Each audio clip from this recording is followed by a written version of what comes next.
All right. How is everybody?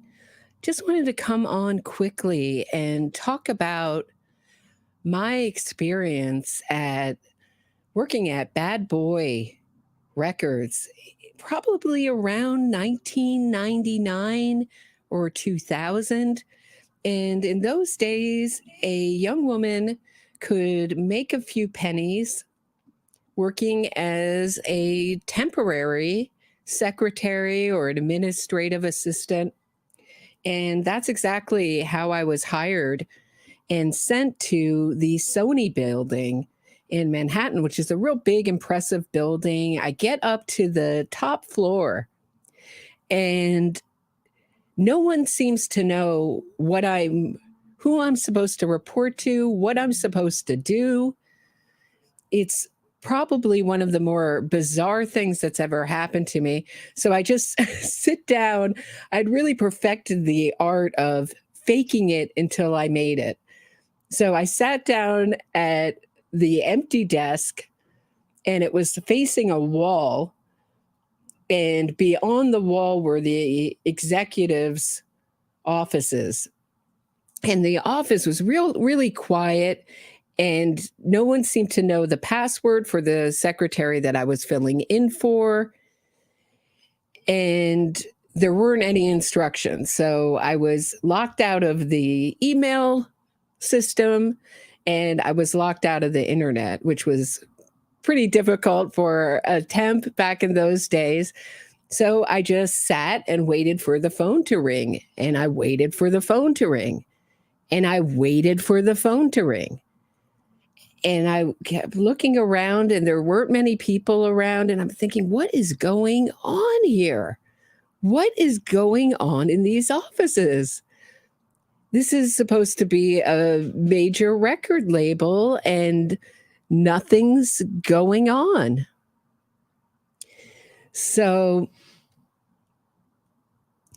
finally, I pull out the drawer under my desk, and there are all the PR releases for all the bands and musicians on Bad Boy Records. And I go right to Sean Combs' PR release.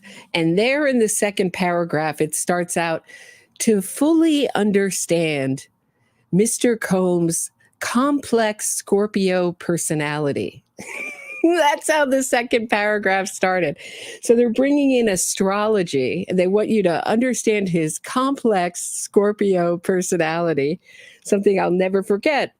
So eventually the phone did ring and it was for a woman executive and she didn't pick up. So I wrote down who it was because you never want to announce these things in an office. And I went to her office, and there in her office was this really chic Black woman dressed all in white with a white turban, white over the knee-high boots. And she was sitting in her office with the lights off, with candles going and smoking. And that's what she did pretty much all day and all night.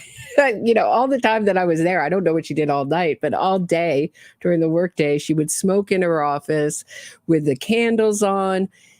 And occasionally the phone would ring. I would say maybe 2 or 3 times in an entire workday during about the 2 weeks that I was there. But what was stranger was just the feeling of no work going on. So absolutely, I've worked in other record companies. I've worked for other movie companies, temped for other movie PR companies for movies. And just, it had this feeling of just people hanging out. I remember one time I finally saw a bunch of the executives hanging around the fax machine, just talking. But what was stranger was these young men who came into the office. And these were kids, it's hard to tell from an age, maybe anywhere from 17 to 23. And they'd come in and they would sit next to my desk and they say, "Oh, I'm here to see Puffy." I think that's what he was called then. and I'm a fashion designer, and he told me to stop by. And these guys looked like they had zero interest in fashion. And they were very, very kind of tough and very young. And they would sit and wait for him. And I never saw him in the time that I was there. He never made an appearance. He was always, we were always in the studio, is I think what I heard around the office. So take that as you will. But I've always wondered about these fashion designers, quote unquote, visiting the office. So when this news broke about the FBI raiding Sean Combs' 2 homes, and also that he settled his lawsuit with Cassandra Ventura, and I encourage everybody to look into those now they're, I don't know if I can even call them allegations. He paid her out. And so I guess what the talking point is that Mr. Combs is so rich that he's happy, and that the lawsuit was a nuisance and he's happy to pay it off to get it off his back. But in reality, these rich people don't like giving up a dime if they don't have to. So I would say that in my view, his paying off that lawsuit is an admission, at least the way I see it, is an admission of some responsibility and some guilt. That's because I live in the real world and not on planet Mars.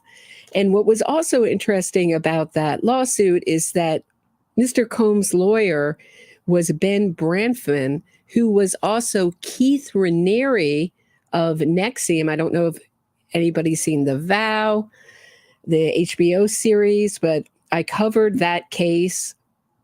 And it's very interesting. It's also another case, very much like the case that they're building against Sean Combs. Same themes running through them. So Ben Branfman came out and says, oh, Mr. Combs is so happy to settle this suit and blah, blah, blah. But the amount of suits and the amount of people saying the same things, and I find it very interesting that this is coming at a time when Sean Combs is on the downslide of his power. It seems like it's very hard to stop these people when they're at the height of their power. They only seem to be stopped at the down when their power is slipping.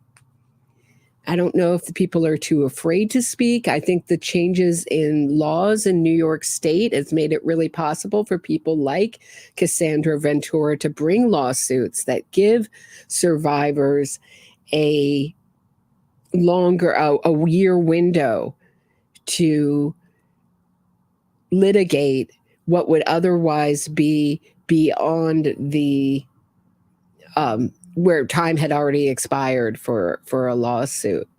So I'm not surprised. And in general, if I could communicate anything about my time at Bad Boy, it felt like something was, when you're in some place that feels shady, that feels illegitimate, that feels like something weird is going on, and you're not exactly sure. And to this day, I can only tell you what I saw was very strange.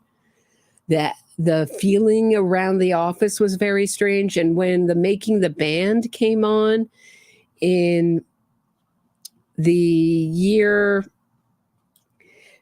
what was that? Making the Band 2 with Diddy, where he sent this band that he put together.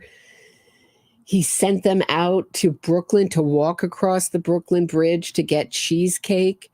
Really felt like the exercise of an antisocial personality who enjoyed toying with people. And I was even rewatching the episode today, and he says, this isn't a hazing exercise. This is just making them deal with, now I'm paraphrasing. This is making them deal in reality. You have to deal with things you don't want to deal with. But that's exactly what it felt like. It felt like a hazing exercise for his amusement. It had nothing to do with being a musician or going the extra mile or any kind of any kind of life lesson. It was just, I have the power, and that's what these kind of, if they come with charges, what these kinds of charges are about, they're about power and control.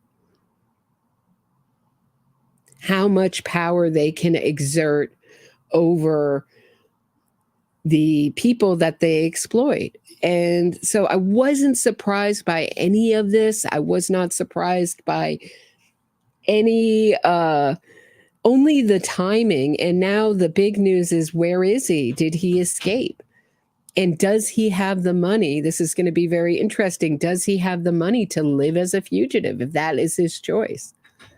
Can we get him back to the United States? And the other really interesting thing is that this is all coming from the Southern District of New York, the same people, federal prosecutors who prosecuted Maxwell. So I'm hoping, if there's another trial, being someone who loves to go to trials, that will happen. And it seems to be the only thing we're prosecuting here in the Southern District. We just, like, we don't seem to prosecute anything else. And I think that's how the Southern District and also the Eastern District in Brooklyn wants to make their name on these kind of big, high-profile cases like Maxwell, like Nygaard, like Renee, and the NXIVM defendants. So does anybody have any questions? I just thought I'd come on real quick and talk and say what I know. And not say more than what I know, but that's what I know. I've always wondered who those young men were, what they were doing there, but they would sit by my desk, and I was very grateful for them because I had nothing to look at on the computer, no phones to answer, and really nothing to do. So that was my time at Bad Boy Records, and I was very happy to leave. It was not a happy place to be. That's all I can say. So that's what I have for today.